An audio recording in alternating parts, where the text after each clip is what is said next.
গুগলে যদি কখনো সার্চ করেন ফুটবল ম্যাজিশিয়ান কিংবা ফুটবল জাদুকর, তবে যার নাম আসবে তিনি আব্দুস সামাদ, একজন বাঙালি ফুটবলার যাকে এই নাম দিয়েছিল ইংলিশ মিডিয়া। যারা সহজে অন্যের প্রশংসা করতে চান না তারাই কিনা করেছিল এরকম প্রশংসা। ভাবা যায়? ভাবতে হলে আগে জানতে হবে এই আব্দুস সামাদের ব্যাপারে। কে ছিলেন এই ফুটবলার? 1885 সালে যার জন্ম, 1964 সালে মৃত্যু। তবে বিদায়ের আগে নিজেকে প্রতিষ্ঠা করে যান ফুটবল জাদুকর হিসেবে।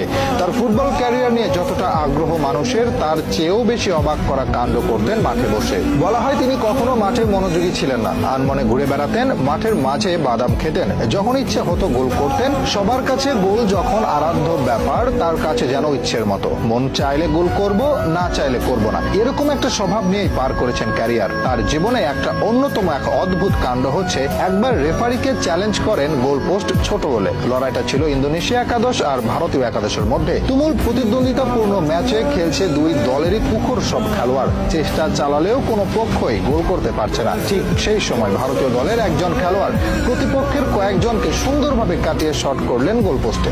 বল পোস্টে লাগলে রেফারিকে গিয়ে বললেন পোস্টের সাইড ছোট, সেটা মেপে দেখতে। রেফারি ভাবেন মজা করছেন সামাদ, তবে তার জোড়াজুড়িতে পোস্ট মেপে দেখা যায় সত্যিই পোস্টের সাইজ ছিল ছোট। এরপর পোস্ট ঠিক করার পাশাপাশি তার শটকে ধরা হয় গোল হিসেবে। প্রচলিত ছিল মনে চাইলেই গোল করতে পারতেন তিনি, গোল ছিল তার ইচ্ছের ব্যাপার। একবার তৎকালীন ভারত খেলতে নামে চীনের বিপক্ষে, ইনজুরির জন্য বেঞ্চে রাখা হয় সামাদকে। তবে প্রথমার্ধেই 3-0 গোলে পিছিয়ে পড়ে ভারত। কোচের কাছে অনুরোধ করেন তাকে নামতে দিতে, যদিও ঝুঁকি নিতে চাননি কোচ। তিনি অনুরোধ করেন 15 মিনিটে 4 গোল করে উঠে যাবেন, এবং সত্যি সত্যি 15 মিনিটে 4 গোল করেন এই ফুটবলার। অতীতে কলকাতা একাদশ ও ইংল্যান্ড একাদশের মাঝে খেলা হতো, তিনি একবার চ্যালেঞ্জ ছুড়ে দিলেন, এবার ইংল্যান্ডকে হারাবে তারা।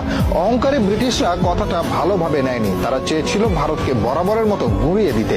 তবে এবার আর সেটা করতে পারেনি, উল্টো হজম করে এক হালি গোল, যার নেপথ্যে ছিলেন সামাদ। তার এরকম পারফরমেন্সে বিমোহিত হয়ে শেষ পর্যন্ত তাকে ফুটবল জাদুকর হিসেবে আখ্যা দেয় ব্রিটিশ মিডিয়া। এরকম আরো অসংখ্যবার অদ্ভুত পারফরমেন্স দেখিয়ে আলোচনায় ছিলেন তিনি। দুর্ভাগ্য যে সেই সময় ইন্টারনেট ছিল না এত আধুনিক ক্যামেরা, নয়তো এই প্রজন্ম জানতে পারতো কত বড় একজনকে মিস করেছি আমরা। 1938 সালে ফুটবল থেকে অবসর নেন তিনি।